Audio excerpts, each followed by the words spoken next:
ریاست کا بنیادی کام یعنی ریاست کا حکومت کرنا، اس میں احکامات کے حوالے سے اور ڈنڈے کے حوالے سے ریاست بڑی مشہور ہوتی ہے، اور اصل کام اس کا سوسائٹی کو بہتر کرنا ہے اور آرگنائز کرنا ہے اور آسان بنانا ہے چیزوں کا، جس کا میں آئین کے اعتبار سے آپ کے سامنے ذکر کروں گا۔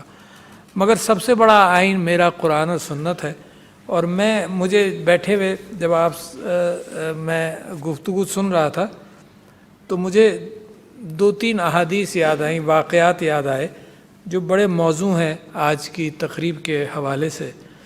اس میں ایک واقعہ ایسا ہے کہ جس کے اندر حضور اکرم صلی اللہ علیہ وسلم نے لوگوں سے کہا کہ اللہ کو مدد کی ضرورت ہے، تو صحابی سارے بہت ہی پریشان ہوئے، متعجب ہوئے کہ اللہ کو مدد کی ضرورت ہے ہماری۔ تو حضور اکرم صلی اللہ علیہ وسلم نے کہا اللہ کو مدد کی ضرورت ہے تمہاری۔ تو ایک صحابی ان کے پاس گئے کلیریفائی کرنے کے لیے مزید، اور انہوں نے کہا میرے نبی آپ اپنا ہاتھ میرے ہاتھ میں دیجئے، اور پھر انہوں نے سوال کیا کیا اللہ کو میری مدد کی ضرورت ہے؟ تو صلی اللہ علیہ وسلم نے فرمایا کہ ہاں اللہ کو تمہاری مدد کی ضرورت ہے، اور خیرات کرو اور اللہ واپس بھی کرے گا، ملٹیپلائی بھی کرے گا، تمہیں ثواب بھی دے گا۔ تو انہوں نے کہا کہ میرے پاس ایک باغ ہے، جتنے کئی 100 پیڑوں کا باغ ہے، اسی میں میرا گھر ہے، تو میں وہ اللہ کو دیتا ہوں آج۔ تو گھر گئے، اب دور سے ہی آواز دی اپنی بیوی کو کہ بیگم یہ جگہ، یہ تمہارا گھر، یہ باغ ہم نے اللہ کو خیرات کر دیا، اللہ کو مدد کی ضرورت تھی۔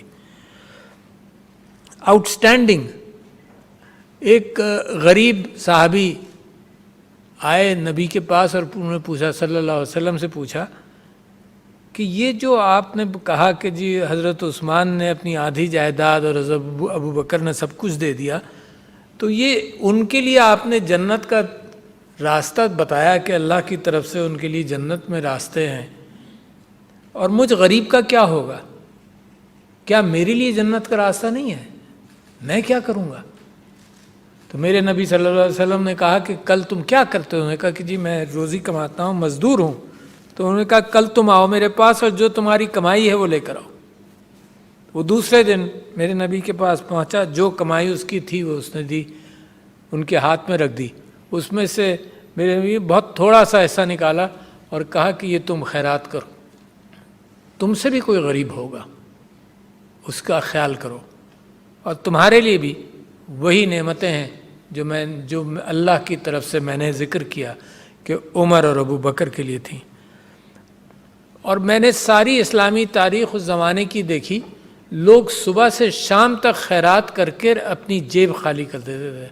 بی بی عائشہ کے متعلق، خلیفاؤں کے متعلق یہ ہے کہ بحرین سے 6-6 7-7 لاکھ درہم آئے، اور بی بی عائشہ کے متعلق یہ ہے کہ انہوں نے سارے دن خیرات کر دیا۔ رات کو کھانے کے لیے جب ملازمہ نے کہا کہ کچھ آپ کوئی چیز دے دیے میں کچھ لے آؤں، تو پتہ چلا کہ کچھ نہیں گھر میں، لاکھوں درہم کی خیرات ہو چکی تھی۔ تو یہ ایک اسپرٹ آف گیونگ جو ہے، اس کی بڑی اہمیت ہے معاشرے میں۔ تو میرا معاملہ تو وہاں سے شروع ہوتا ہے۔ اس کے بعد پھر میں یہ دیکھتا ہوں کہ دوسرا معاہدہ کیا ہے، اور دوسرا معاہدہ میرے آئین کا معاہدہ ہے، اور اس کے 7 پلرز ہیں، بڑے اہم پلرز۔ اور آئین آج کل ایک ڈسٹریس کی کیفیت میں ہے، اور بے انتہا ضروری ہے کہ میں اور آپ اپنے دلوں کے اندر اور اپنے دماغوں میں اور اپنے میدانوں کے اندر ایک کمٹمنٹ کریں کہ یہ جو پیکٹ ہے اس کو ہم آنچ نہیں آنے دیں گے، کیونکہ اس کے علاوہ تو کوئی پیکٹ ہی نہیں ہے۔ میرا پیکٹ قرآن و سنت کا تو اللہ سبحانہ و تعالیٰ کے ساتھ اور میری آخرت کے ساتھ ہے، میرا ملک کے ساتھ تو کوئی اور پیکٹ ہی نہیں ہے۔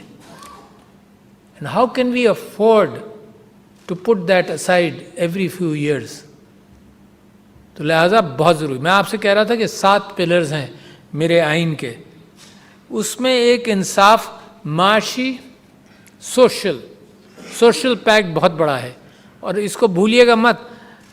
سوسائٹیز کے اندر، ملکوں کے اندر معاشرے کی بڑی اہمیت ہے، اور میں پھر آؤں گا کہ آپ کے معاشرے کے اندر بڑی اسٹرینتھس ہیں جس کے لیے آئین کی ضرورت نہیں ہے، ہمارے ٹریڈیشنز کی بنیاد بنی ہوئی ہے۔